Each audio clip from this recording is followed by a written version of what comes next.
जय जगन्नाथ सांग मैंने मु आज आपण नहीं आसी गोटे भयानक कहानीटे। तेबे चलतु समय को बेसी नष्ट नक आरंभ करवा आज भयानक कहानीटी। 2009 मसीहा जिला कलाहांडी आउ संध्यार समय थाए। राजा तार किसी सांग मान मिसी पाख गोटे मार्केट को जाए बुलवाई। सेते बेलू बहुत अंधार भी हो सारी थाए। सेमाने एमिति बुलु बुलु केतेबेले संध्यारू राति 11टा बाजी जाए से जना ही पड़े नहीं। सेतेबेले हठात राजार मोबाइल फोन रिंग हुए। फोन रे ता माँ पार्वती देवी थांती। राजा फोन रिसीव करे तो ता माँ राजा को कहे, तोते समय जना पड़नी, देखिलु राति आसी केतेटा हेलानी, तू जल्दी घर को आसे। तो सेतेबेले राजा तांको कहे, माँ मो रास्तार अच्छी, बास यही अध घंटा भितर जाई घरे पहुँचुची, तू व्यस्त होना। एतिकी कही राजा फोन रखिदिए। राजा से रास्तार एकुटिया आगु को बढ़िबार लगी थाए, कारण ता सह ता सांग माने घर को फेरी न थांती। से रास्तार केवल राजा को छाड़ीदेले आउ केही भी न थांती। सेतेबेले अचानक राजा को मने हुए जेमिति केही जणे ता पिठी पाखरे हाथ रखिदेला। राजा चमकी पड़िला आउ सांगे सांगे पछकू बुली चाहिला। से पछर दृश्य ताकू पूरा आश्चर्य करदिए, कारण ता पछपटे सेमिति केही भी नथिले। तो राजा एसबू ता मनर भ्रम बोली भाबी पुणी आगू बढ़िबार लगे। एमिति किछि दूर सेठू आगू जीवा परे अचानक पुणी थरे से आग भली अनुभव हैला। से पछकू बुली देखिला, किंतु एथर भी सेमिति केही भी नथिले। किंतु एथर राजा को टिके अजब अजब लगिबा आरंभ हो सारी थाए। ताकू पूरा अनुभव होताए कि किछि तो एठी गोटे अछि। तो राजा सेठी आउ समय को बर्बाद न करी सीधा गोटे लୟରେ ता घर आड़ को दौड़ाकू लगे।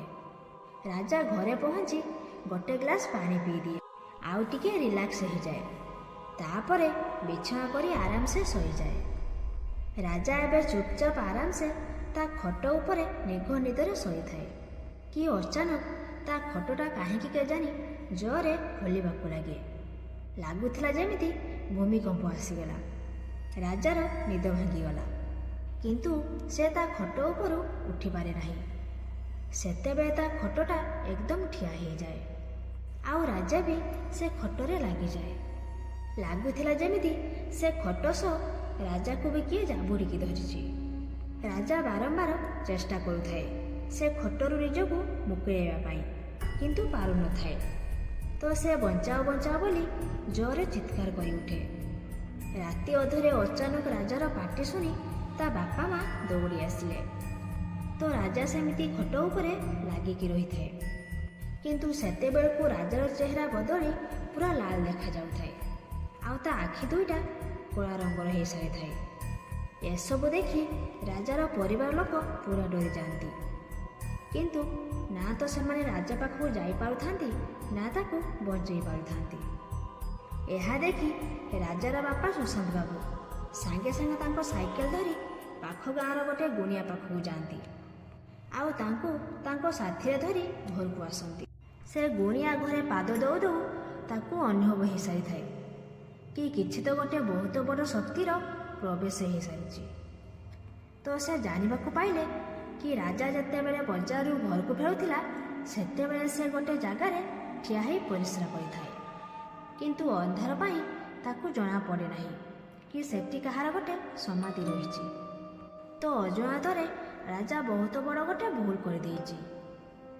तो सेठिकार से आत्मा राजार पीछा करी ता घर पर्यंत चली आसीछि, आउ ताकू हैरान करुछि।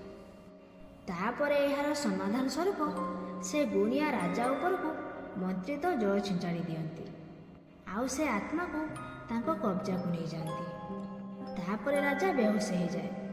किछि समय परे जेतेबेले राजार होश आसे सेतेबेलकू से तार सामान्य रूप को आसी सारी थाए। तो सांग माने ये तो थिला आजिर कहानी। जदि आजिर कहानी आपण मानकू भल लागि थाए तेबे वीडियो को गोटे लाइक करी आम चैनल को सब्सक्राइब करनियंतु, जहा फଳରେ आगो को एमिति नुआ नुआ वीडियो रो नोटिफिकेशन आपण सर्वप्रथम पाई परिबे। ଆଉ ଯଦି ଆପଣମାନଙ୍କ ସହିତ ଏମିତି କିଛି ଘଟଣା ଘଟିଥାଏ କିମ୍ବା ଆପଣଙ୍କ ପାଖରେ ଏମିତି କିଛି ଷ୍ଟୋରି ଥିଲେ ଆପଣ ଆମ ସହ ଇନଷ୍ଟାଗ୍ରାମ ବା ହ୍ୱାଟ୍ସଆପ୍ରେ ସେୟାର କରିପାରିବେ। ଆମ ଇନଷ୍ଟାଗ୍ରାମ ଆଇଡିର ଲିଙ୍କ ତଳେ ଡିସ୍କ୍ରିପ୍ସନରେ ଦିଆହେଇଛି। ତ ପୁଣି ଦେଖା ହେବ ଆଉ ଗୋଟେ ଭୟାନକ କାହାଣୀ ସହ। ସେତେ ପର୍ଯ୍ୟନ୍ତ ଆମକୁ ବିଦାୟ ଦିଅନ୍ତୁ। ଜୟ ଜଗନ୍ନାଥ।